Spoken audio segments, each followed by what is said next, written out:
और अगर तुम लोग नए हो तो सब्सक्राइब करो। वो जो लाल वाला बटन है उस पर फूट फेंक के मारो या फिर मोमबत्ती, मुझे नहीं पता, बस क्लिक हो जाना चाहिए। एहे, रहा नहीं जाता, तड़प ही ऐसी है ना। नहीं रुको जरा। बहराइच जिला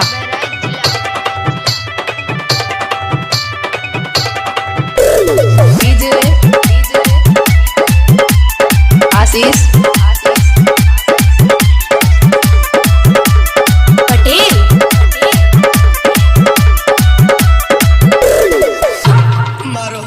मारो हमको जिंदा मत छोड़ो सालो। हम कोई मंदिर का घंटा है कि कोई भी आके बजा जाता है।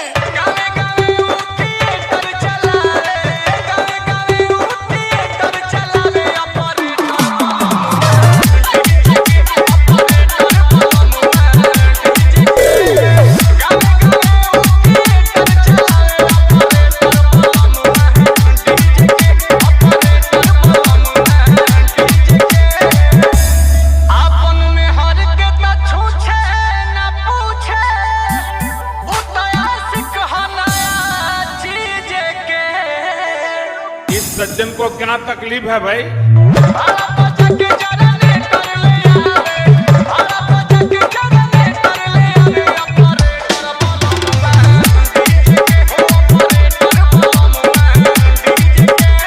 चलो विराह में तर्ज लगल मास्टर। गाड़ी में लेके संगे घूमे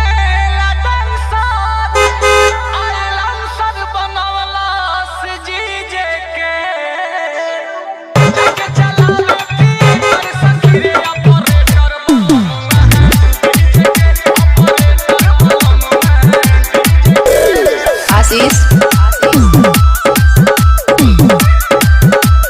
पटेल।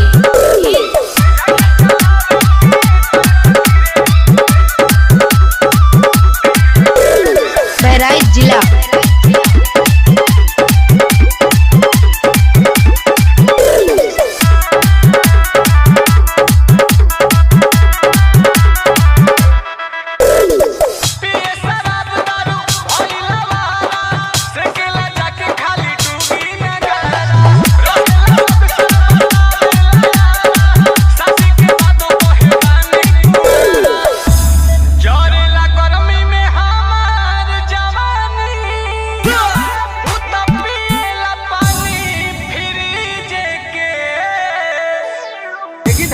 काट रही है ओम को।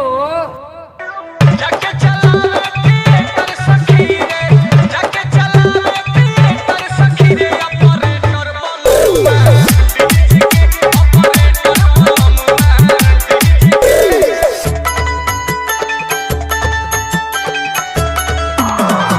आशीष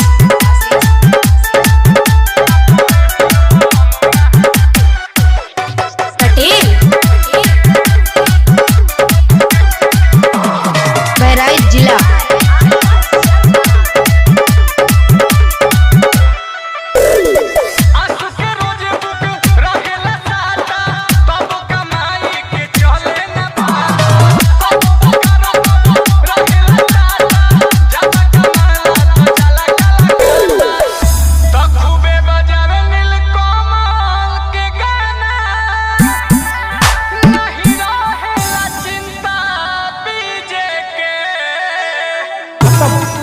by bye, tata, goodbye, Gaya.